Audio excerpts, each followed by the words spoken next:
Good morning, ladies. I'm really glad you guys are tuning in for our Bible study today. Today's devotion is coming from 1 Peter 3, 1 through 6.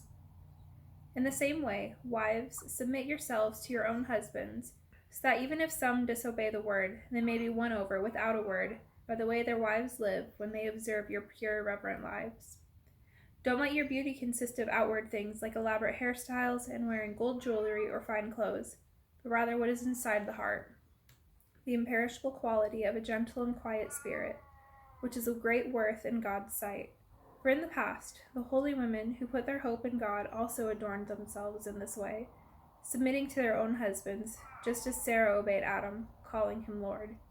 You have become her children when you do what is good and do not fear any intimidation.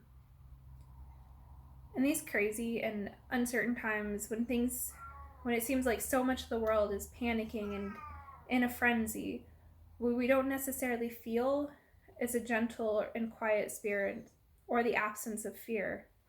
We forget to rest in God. However, we are called to be holy, to be set apart.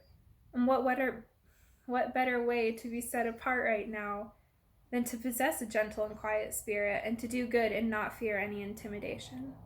The New King James Version translates that same phrase as to do good and not fear anything that is frightening. But we can't do that alone.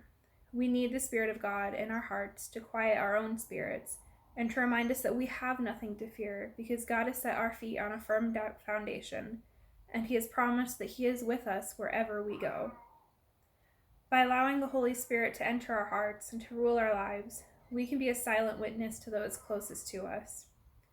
If our husband isn't a believer, the best way that we can witness to him is through prayer and through living a pure, holy life. The same goes for our children. These people are the ones who see us at our best and at our ugliest.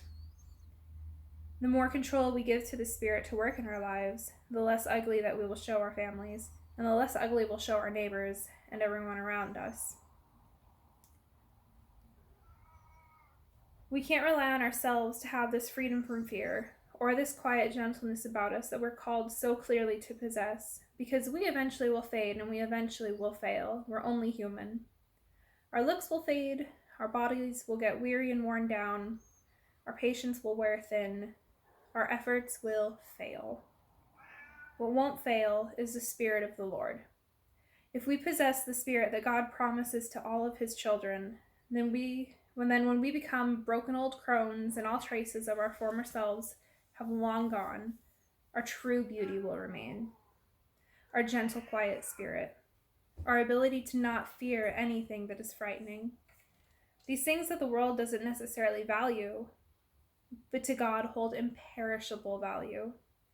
What better time than now when we are having to live in uncomfortably close quarters with our families to cultivate these qualities of true beauty and to show them what the Holy Spirit of God can do in our lives. I want to challenge each of you for these next few weeks while life continues to be 2 gallons of crazy in a 1-gallon bucket to meditate on the imperishable qualities of true beauty and to allow God to create a place of calmness and fortitude for your families through you. Show them what it means to allow the Spirit of God to dwell in you. Thank you, ladies, so much for watching, and I hope you all have a really wonderful day.